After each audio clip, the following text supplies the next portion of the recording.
Hello, my friends. If you know anything about me, you know that we are upon one of my favorite seasons, and I'm not talking about stone crab season this time, although, yeah, that is my favorite season. I am talking about soup season. Now, I admit in Southwest Florida, we don't really have much of a seasonal change, and usually the only way that we know it's fall is when we see the ladies of Lakewood Ranch wearing their turtleneck sweaters and their Ugg boots. I recently saw a few of them out in the wild, and they were wearing the uniform of their people. So it must be soup season.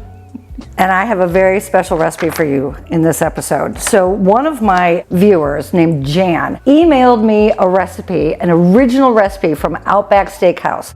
It's their creamy onion walkabout soup that no longer is even on the menu. Sometimes when I get recipes and people claim that they're authentic, I sort of think, all right, let me check it out. So I read through this and I can tell that this is the real deal because this recipe references something called a chub bag. And I was like, oh yeah, this is real. And all my fellow restaurant people out there are like, oh yeah, chub bag, absolutely. And then all my non-restaurant viewers are like, did she just say chub bag? I did say chub bag. But that's how you know that this is the real deal. So thank you, Jan, and I hope you enjoy the video. And we're gonna get started right now. Start with 2 pounds or 4 medium-large sweet onions. Peel the onions and cut the onions into 1/2 by 1/2 inch chunks. In a saute pan on a medium heat, melt 5 tablespoons of unsalted butter. To the melted butter, add your 2 pounds of onion and 1 cup of a dry white wine. Now I'm using the Robert Parker highly rated Wellesley Farm Sauvignon Blanc. I visited Wellesley Farms when I was in Bordeaux this summer, and it was exquisite. Isn't Wellesley Farms like Costco or BJ's?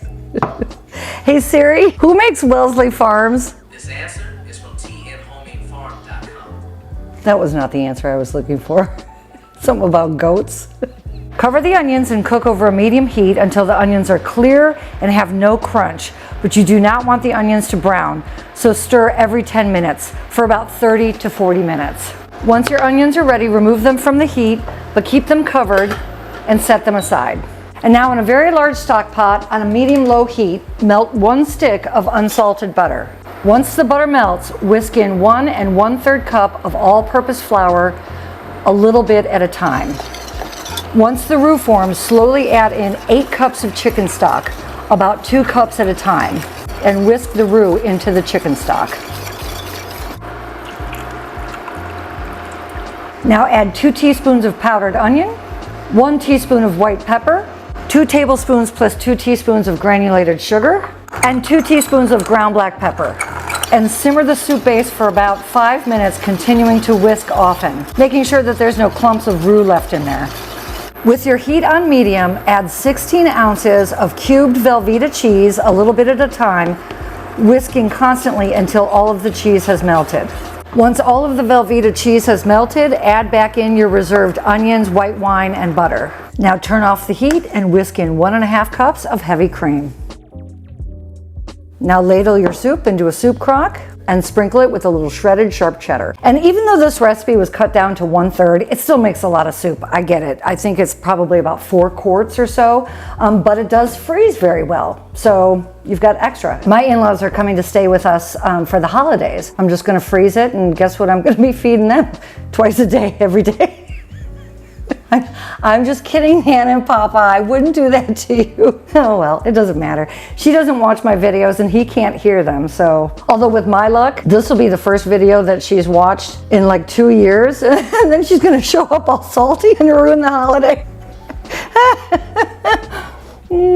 Whatever. We like to keep things classy in this house. All right, I'm going in for a taste. Exactly how I remember it. Perfect. So tasty. This recipe reads here that they want the soup to be made a day before any kind of service. And honestly, I agree.